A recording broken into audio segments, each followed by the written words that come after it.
waaw waaw mais defal naa ko rek. ci déplace de l'autre. waaw maa ngi jëm waaw da ngay demee ne le waaw xaaral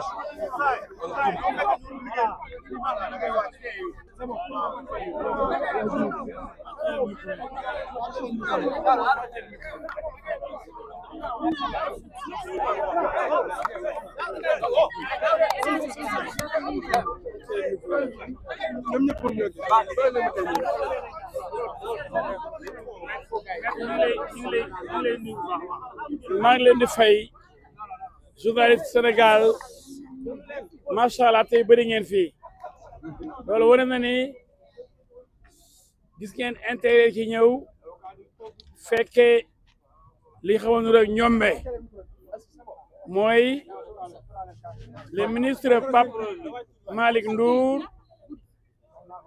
li nga xam ne da doon tukki ñu wàcce ko ci ñu ne ko doo dem ci avion bi te teguñu ko fenn après ñu ne ko da ngay wusi gendarmerie tey wusi na wusi bi am na ndam lu rëy ndax waxuñu ko lu am maanaa lu am fulla lu may laaj ko loo xam ci reyante yi amoon ci dëkk bi 2021 ba 2024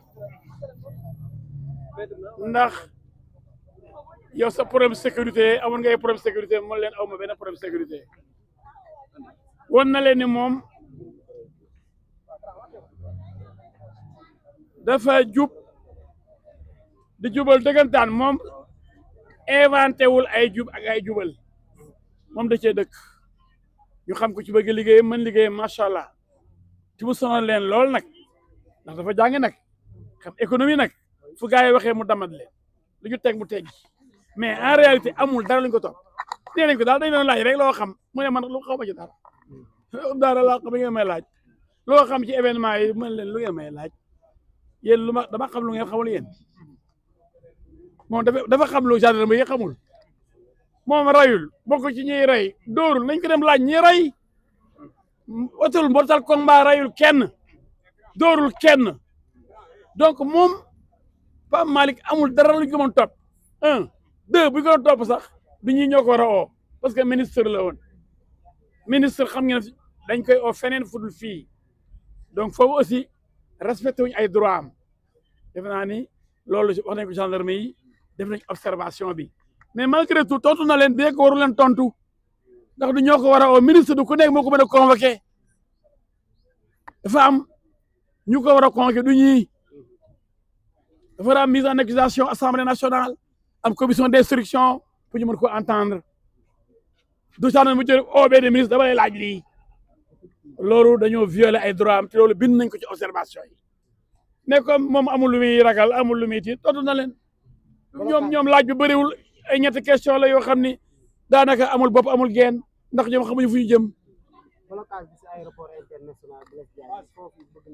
loolu dañ koo tooñ amul benn juge bu bind ni warul jël avion dem amul kenn ku ko interdire mu génn Sénégal gars yi kay ñoom ñoo def lu leen neex tey ñu ngi nii Pape Malick topp ñu ko dara ba dara booloo jeex mu ngi nii sama wet bu ko neexee mu jël avion dem Canada dem Paris dem Océanie dem Australie dem Mali dem fu ko neex ndax moom rayluwul dóorluwul jamluwul deful dara loo xam ni dañ koy rëpp taalul Auchan taalul ay station rayul kenn pistolewul kenn nee na leen wala ma benn preuve bu fekkee ne am na loo xam dama ko def bu dee ne dañ ko dénoncé waaye ku neex nga dem di fen say fen ku neex nga kàcc say kàcc loolu moom dénonciation mën nga dénoncé ku la neex fekk yow ay kàcc rek ngay def mooy yàq der mais yàq der taxul nga tilimal deram maanaam seet wicc xoolal balaa immaculé koo xam ni dara xale la mais xale bu am jom la xale la mais xale bu xam fu mu teg tànkam la ba tax mu jaaxal jomal sama gaañ yi loolu nag nañ muñ rek waaw nañ muñ rek xam ni kenn mënu koo fagaagal boo tax bu ngi nii deful dara ku deful dara moom ñu bëgg la sosal ki la sosal laa yërëm nee na leen ku am preuve génne ko preuve lu ma def tey la ko ci taabal ji dañ ko ba sa teg ci taabal ji parce que lépp dara du ci dëgg. waaw dana porter plainte wax na ko day porter plainte policiers yi ko téye parce que tamit ñu fenn ci benn kayit amul ko lu ko tere mu génn jaay doole rek la waaye jaay doole bi nag dafa war a dakk jaay doole baaxul Youssou Ndour wéy na ko nañ bàyyi di jaay doole askan bi pourtant sama gars yi dañoo gaa fàtte rek jóge prison dem jël nguur gi xam ne ëllëg keneen mën boo ko keneen koy gund xasal di ko sonal mën na jël nguur gi yow foo jëm ëllëg ay gars yi dañu am xel tuuti dañu am xel fii lañ gis président boo xam dafa génn prison tegu ci fukki fan ak juróom mu nekk président du Sénégal kon nañ bàyyi ñu ñuy sonal yàlla bëggul ki sonal doomu aadama te affaire baa ngi bëgg bëri ah autorités yi nañ xool li ñuy def nañ bàyyi nit ñi ak seen liberté acharnement moo am kay yow loolu jarul wax tey ci suba ñu ngi àtte Pape Mahawa Diouf ci ngoor gi yoo Pape Malick Ndour kële mooy porte-parole Benno Bokk Yaakaar porte-parole adjoint APR kii mooy coordinateur des cadres de l'APR lépp ci kaw APR waaye finalement lan lay nuru acharnement. Je vais donc vous entretenir de ce qui s'est passé aujourd'hui à la caserne Samba Diéry Diallo, qui a reçu le ministre Pape Malick Ndour accompagné de ses avocats. Une rencontre avec les gendarmes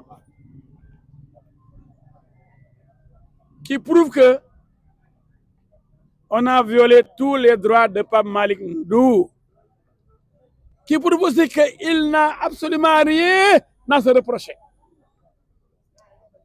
Il n'a pas donné des ordres pour tuer, il n'a pas parlé à des nervis, il n'est pas un criminel, il n'est pas un assassin.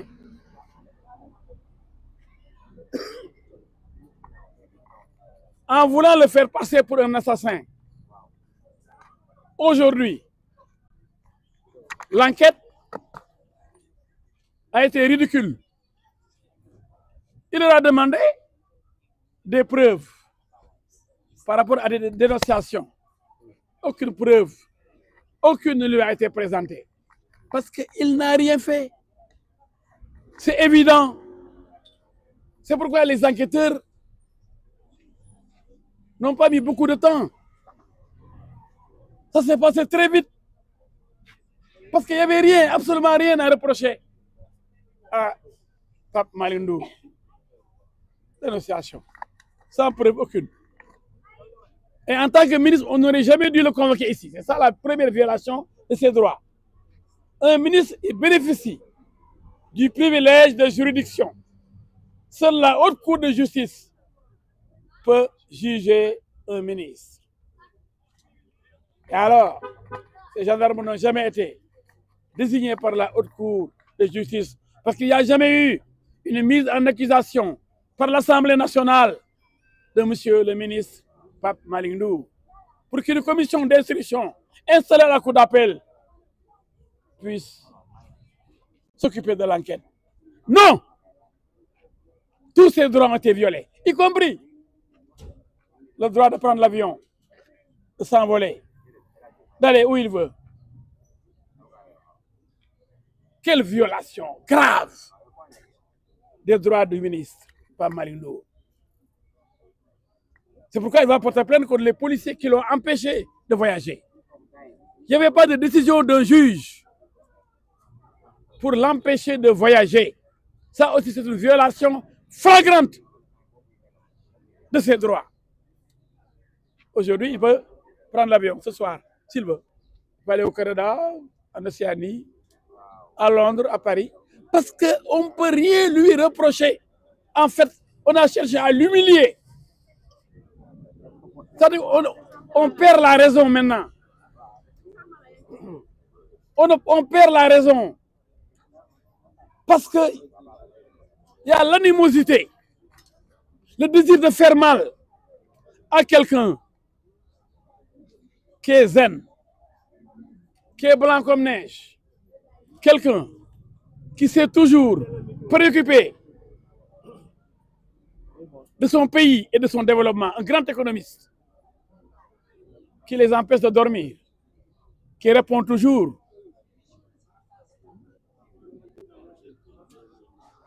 aux thèses erronées développées par le gouvernement. C'est un intellectuel de haut niveau, courageux, et qui porte toujours la contradiction à ceux-là qui inventent des infractions, des dettes cachées, des choses qui n'existent pas dans ce pays. Et alors, il dérange. Il dérange comme Pape Mao Diouf qui a été jugé ce matin. Trop, c'est trop. Qu'on arrête l'acharnement. Tous les cadres de la PR qui sont en mesure de porter la contradiction à un gouvernement affolé. C'est l'affolement dans le gouvernement. Parce que c'est l'incompétence devant les inondations, devant la vie chère, devant le manque d'emploi pour les jeunes, devant les promesses non tenues. Alors, ces cadres de la PR apportent toujours la contradiction avec des éléments concrets sur la table. Donc, Pape Malick Ndour est le coordinateur de tous les cadres de la PR. Donc, on cherche à le museler. N'est-il pas paradoxal de vouloir poursuivre, de vouloir porter plainte sur un agent et de vouloir épargner celui qui avait porté plainte contre M. le ministre? De toute façon, l'enquête a écarté la plainte de ce monsieur-là contre M. Pape Malick Ndour. Parce qu'il leur a posé la question. Il a posé la question aux enquêteurs. Ils ont écarté, parce qu'ils savent que ça, c'est une grosse farce, quoi. Ce gars-là qui dit avoir porté plainte contre Pape Malick Ndour sans aucune preuve. J'ai compris qu'on a écarté cette plainte et on a parlé maintenant de dénonciation seulement. N'est-ce pas, M. Ndour? On a dit, oui, il leur a posé la question, il dit, je veux savoir. Et on a dit, non, c'est pas ça qui m'a amené ici. Et on lui a dit, non, c'est pas ça qui vous a amené ici, M. Ndour. Mais c'est une dénonciation par rapport à des crimes. Des crimes qui auraient été opérés ici dans ce pays, des crimes de droit international. Et il leur dit, moi, je veux bien voir les preuves de ces crimes que j'aurais perpétrés, que j'aurais occasionné. Aucune preuve. Et les gendarmes ont montré qu'ils étaient incapables de produire la moindre preuve. Donc nous sommes sortis de l'enquête ragaillardie, convaincus que seule la vérité est révolutionnaire, convaincus qu'on ne peut rien reprocher à Pape Malick Ndour. On ne peut sortir aucune preuve contre Pape Malick Ndour. Par conséquent, nous allons rentrer. Il peut voyager dès cette nuit. Comment? Il peut voyager dès cette nuit. Il peut voyager tout de suite. Il peut quitter ici la gendarmerie pour aller à l'aéroport, s'il veut. Parce qu'on l'a arrêté arbitrairement, illégalement, de façon injuste et inexplicable. Aucune raison, aucune décision de juge. C'est une violation flagrante des droits du ministre, Pape Malick Ndour. Donc vraiment, nous vous remercions. Je crois que c'est clair, net et précis. Qu'on arrête d'intimider les gens, qu'on arrête de s'acharner sur les gens, qu'on laisse le pays souffler, respirer, et qu'on laisse la démocratie aussi respirer. Je vous remercie.